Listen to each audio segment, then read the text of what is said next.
So Dana White's Contender Series for 2024 is going to be kicking off August the 13th and has been 100% confirmed by the UFC 303 broadcast. If you ask me, knowing what I know about the Contender Series this year, it is probably going to be the best Contender Series season, as in high-level fights and high-level prospects we have ever seen yet, as I do believe the UFC is really trying to make the Contender Series the #1 way to get signed to the UFC, which does definitely have its pros and cons, but when it does come down to Contender Series season, I guess it definitely makes us very, very excited, and I am very excited to be talking about the week #1 event over 5 weeks in advance. At the time of me recording this video right now, it is the 2nd of July, and this event takes place August the 13th. So hopefully it all goes to plan. I'm very much looking forward to this card. But before we do get into my predictions for week #1 of 2024, I did just want to address 2023. I got Greeked. Gianni the Greek beat me in Contender Series predictions in 2023, and I will not let that stand. We are now 1-1, as I absolutely dominated 2022, and of course beat Gianni the Greek then. But 2023 came, and my predictions were very, very poor, unfortunately, for Contender Series. Just nothing really seemed to go my way. Hindsight's always 2020, but we're definitely going to be looking to turn that around with Contender Series 2024, and I'm very much looking forward to it. So now, with that being addressed, with that being said, let's go on and try and take on Gianni the Greek so we can kind of settle this trilogy here in 2024. An Tuan Ho versus Kavanagh is going to be kicking off the card, and I just cannot wait for this. It doesn't just kick off the card, it kicks off the season. To very high level, to very high action flyweights in what is one of the most exciting divisions to watch are going to be taking place and fighting against each other. Two prospects as well that in their own respective reasons have been very hyped up by their own fan bases, and I very much am looking forward to seeing it. Both of these prospects also do represent Asian countries, with An Tuan Ho representing Vietnam and Kavanagh being half Chinese and half English, or half British, I guess. But he is half Chinese, and he will be representing China in this matchup as well. Very much an exciting clash of styles in some way as well. Whereas Kavanagh, I would say, has very much impressed me with his striking. He is a very, very talented striker, and he has actually taken on some very good competition fighting over in Europe, fighting for Cage Warriors. Took on and took down Sean Marcos da Silva by actually hurting him in the first round, and just overall putting on an incredible striking performance. His speed at 125 pounds honestly probably isn't actually matched by many people. He has fantastic speed and fantastic skill in the striking, and from what I have been told and from what people have actually been contacting me about Kavanagh, apparently he has really been working on his grappling, and that grappling game has been coming along. But I do have to be honest, I do have to admit, for the most part we have only really seen that striking take place in the cage. For An Tuan Ho, I would say that he probably is a little bit less polished as a prospect overall. He is a decent striker, he is a decent grappler, he has been getting a lot of finishes, and he's been fighting over in the USA, taking on LFA prospects where he has had a couple of close calls, a couple of close decisions have gone his way, but for the most part, he has been showcasing a very well-rounded game with good striking and also decent grappling as well. In my opinion, Kavanagh is going to have a pretty significant advantage in the striking. I think he is the much faster striker, and I also think that he probably is the much more technical striker as well. And although this fight definitely could potentially get scrappy and very high action, I think that Kavanagh is going to come out on top in this one here and get it done using the striking. He might find a KO, but I do think that we are probably quite likely to see a very high action decision win out of Kavanagh, so I will be siding with him in this matchup to kick off the season. But this is a fantastic fight to kick off the season, and there will be people from both sides of the fan bases, I guess you could say, very excited to see this matchup.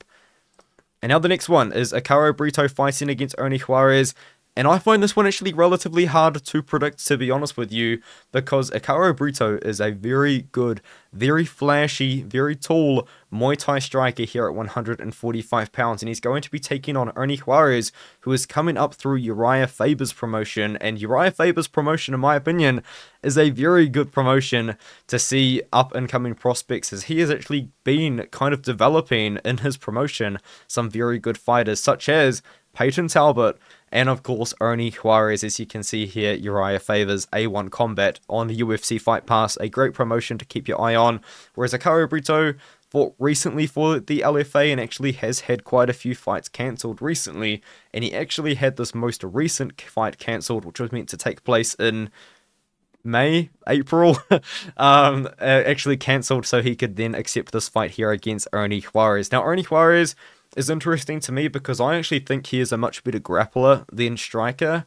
and in a lot of fights he isn't really going out there with the intention to wrestle or going out there with the intention to grapple in the matchup. He is very much comfortable striking with his opponents and trying to make things happen on the feet before trying to wrestle and trying to grapple, and he probably should go out there, in my opinion, to try and wrestle against Icaro Brito, who is, of course, is now representing that legendary gym Fighting Nerds, who I believe is 5-0 on the UFC throughout Caio Borralho being in the gym, as well as Gene Silva being in the gym, and there are other fighters as well whose names have kind of gone over my head, but that gym and what they're doing over there at Fighting Nerds is definitely very impressive. In fact, I can just bring up the gym on Tapology.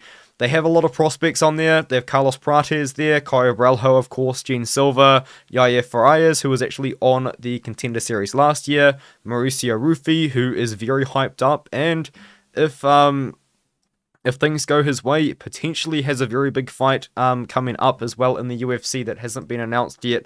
But Icaro Brito, very much an exciting fighter, definitely more of a striker, has power as well in the Muay Thai. I do worry about Brito, though, in some ways when it comes down to that grappling, and if I knew for a fact that Ernie Juarez was going to come into this matchup to wrestle and to grapple, and he was just going to be shooting takedowns and not really messing around too much on the feet, I would actually side with him in this matchup. But I do think you've got to go with the team of Fighting Nerds. You know, these guys have been proving me wrong recently. I did admittedly pick Charles Jourdain to defeat Gene Silva, and how did that look for me? It looked terrible. I think that Icaro Brito, you know, if you watch his fights, he's very, very impressive on the feet. Very, very fast. Very, very dynamic. I think he's going to be the much better striker in this fight, but I do still worry a little bit about that wrestling and that grappling that Ernie Juarez could present as a problem. But I'm going to go with Brito. I'm going to pick him in this matchup. It looks like only 3 people have submitted predictions. Never mind. A lot of people are going with Brito in this fight, but Ernie Juarez, I do think, has a very good chance of finding the win in the fight. Bruno Lopes is going to be fighting against Mikheil Sazhiniani, and I was actually watching tape on Mikheil Sazhiniani over the weekend before I am recording this video. I believe it's Tuesday at the time of me recording, but over the weekend I did watch the tape on Mikheil, and he is fun. He is a lot of fun to watch. He is very scrappy, and man, he does have a lot of ability to find the knockout, but I wouldn't actually say that at 205 pounds, apologies, he is like the most powerful guy, and I know that doesn't really make any sense whatsoever. When you look at his record, he's got, what, 12 wins by KO, 1 win by decision. I wouldn't really say that he does just in general possess one-punch power, although he does have a win in 4 seconds. Most of his wins do come down to wearing down his opponents. He had an interesting fight here against Abdullah, who I actually thought looked like a pretty decent fighter in his own right. I do worry a little bit about the grappling about Mikheil. Now, on the feet, he is going to be dangerous, but you do need to consider his opponent in Bruno Lopes, and I will get to him in a second. He did lose to Murtaza Talha, and Murtaza Talha did make it look relatively easy. And overall as well, Mikheil has not really fought the best opponents, but what he has been doing is just knocking them all out, really. Now, his most recent fights have been pretty fun to watch. As I said, he's a very fun fighter to watch, but I really would say he only really has striking. Bruno Lopes disappointed me and many others on the Contender series last year. This guy, Bruno Lopes, was a -800 favorite to go out there and defeat Brenton Ribeiro. And Brenton Ribeiro has actually gone into the UFC and hasn't really found the most success but he has found some success, I guess. He looked alright against Zhang Mingyang, but Zhang Mingyang ended up knocking him out. But before that fight against Ribeiro, Bruno Lopes was regarded by many people as one of the best 205-pound prospects, and he was going to go out there and he was going to beat Brenson Ribeiro, and he was going to go out there and he was going to find success in the UFC. He was 11-0, the world was his oyster, and he got slept by Ribeiro because he didn't fight with a very good game plan. He went out there against Brenson Ribeiro, and if you guys know what Brenson Ribeiro does, he's very powerful, he's very sloppy, and he's very hittable. But Bruno Lopes got drawn into Brenson Ribeiro's game. He got drawn into a war where Bruno Lopes got knocked out in the first round by trying to fight Ribeiro in the way that Ribeiro likes to fight. But the thing about Bruno Lopes is he's not just a very good striker, he's actually a very good grappler as well for the weight class, and he can mix in that striking with the grappling very well, which is what makes him so dangerous as a potential prospect at 205 pounds. And for that reason, the fact that he can wrestle and the fact that he can grapple, I do like his chances here taking on Mikheil Sazhiniani, who I do really just view as a striker. I don't see Mikheil Sazhiniani really having that much grappling or takedown defense to deal with Bruno Lopes, and Sazhiniani will also be a little bit smaller than Bruno Lopes in the cage as well. So I do overall like Bruno Lopes in this matchup to go out there, find some potential success on the feet, but for the most part try and avoid that power that Mikheil is going to be throwing back with and try and use that grappling to find a submission. So I like Lopes in this matchup here, but of course there are some people on Tapology looking to fade him because he did not look very good against Brenson Ribeiro. Now on the co-main event is my boy Meng Ding, or Ding Meng, taking on none other than probably the most hyped up welterweight prospect we've ever seen in Islam Dulatov. And I'm a big fan of Ding Meng. I really am. I've been a fan of Ding Meng for actually a very long time now, probably since about 2022, 2021, when he was having his, I guess, like, quadrilogy with Kurbjan Tulisibeki. And what happened was, I believe he was actually down against Kurbjan, but then he absolutely dominated him in, I believe, what was their fourth matchup in that one there, and to a lot of people's surprise, actually got quite a bit of it done using his wrestling.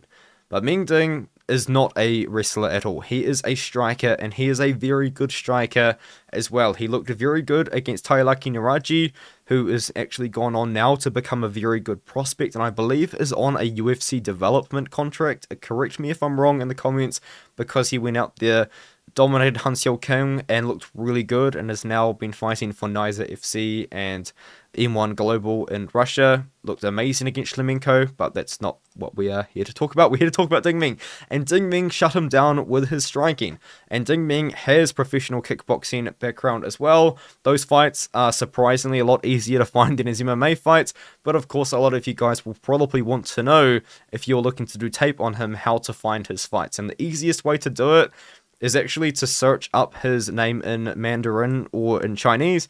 Here on Tapology, you just copy this and then you can search it up. I believe there's a website called Bilibili, which is where I found most of his fights. And if you search up his nickname as well, you can get some things as well. However, although I do love Ding Meng, he is fighting Islam Dulatov, who I don't believe is 6'6", but I do believe he's 6'4". And he's quite good. And it's just, listen, it's a matchup that Ding Meng could win because he is a very good striker, and I do want to say this fight is going to be absolutely insane because both guys are going to come to scrap, both guys are going to come to throw down. This is why I love Ding Meng. He is a very high volume kickboxer. He does not mess around. He is going out there and he's trying to knock you out, and he's trying to do it early. But so is Islam Dulatov, and the thing about Islam Dulatov is he is going to be bigger and taller than Ding Meng, and he's beaten better competition as well. Let's be honest. I mean, if you do kind of look through Ding Meng's career, he has taken on a lot of guys with losing records, but that is just kind of how the tournament does work. He has been out-wrestled before by a lot of fighters, but Dulatov probably won't really look to grapple all that much. If you do look into Dulatov, he has dominated nearly every single fighter that he has ever fought. And he's done it very easily and in the first round. And not only that, has he done it against better competition than Meng Ding. Now, If this fight is a pure striking fight, I think that it could be very competitive, and I think that it could be very fun, because I think that Ding Meng is actually genuinely a very solid kickboxer, and if you do watch his fights, you will understand what I mean by that. But Dulatov is going to be taller, he is going to have that reach advantage, as I did kind of just hint to then. I don't really believe that he is 6'6". Now, there are various sources telling you how tall Dulatov really is. One of them is he actually works as a model in Germany, and one of them, his model page, says that he's 6'2", but I don't think he can be 6'2", because his opponent, John Palaiologos, was listed at 6'2", and Dulatov was definitely taller than him.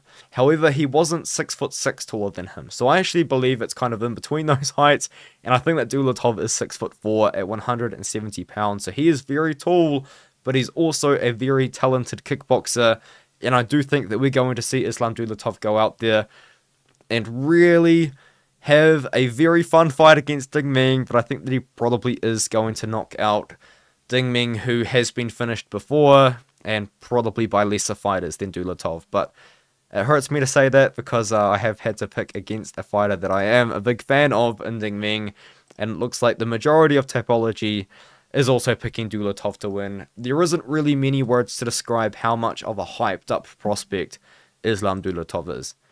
And in the main event of week number 1, we actually have 2 middleweights going at it. Just want to confirm, it is at 185 pounds.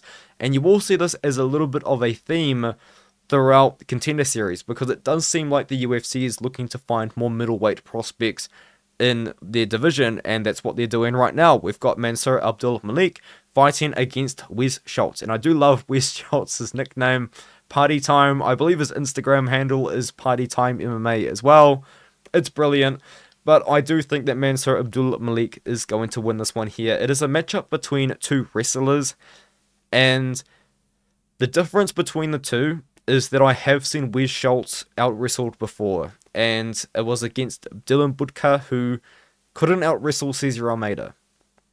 So I do worry about that a little bit. Since then, though, we have seen Wes Schultz go out there and find a lot of success. But Mansur Abdul-Malik is very, very good, man. This guy is an insane talent. Definitely has some sort of big-time wrestling background, but one thing that you'll notice about him as well is that he does possess a lot of power. He took on this guy called Alan St. Gillies, who I believe was like 6'5" or something. He is very, very tall. He got the takedown early on, and then the way that he knocked him out was Alan was on his back, and Wes Schultz was standing up. So Mansur Abdul-Malik was standing up, and he just kind of passes the guard and lands this one massive ground and pound strike that knocks him out. It was a very brutal KO win that he managed to get, and then aside from that, he has not really been taking on the best competition, I will admit. Probably worse competition than Wes Schultz, but what I am seeing out of him is a very dominant wrestling style, and not only a dominant wrestling style, insane power in the hands as well as that. Whereas with Wes Schultz, I am seeing him win fights with the wrestling, and although it is arguably over better competition, it is definitely less dominant, and it definitely does not really have the same athleticism as Mansur Abdul-Malik is going to have. So I do think in this one here, we're going to see a very fast start, probably from Mansur Abdul-Malik, apologies. And I think that he probably is going to go out there and look to find a finish early on, and I think he is going to get it. I think he probably will be able to out-wrestle Wes Schultz here.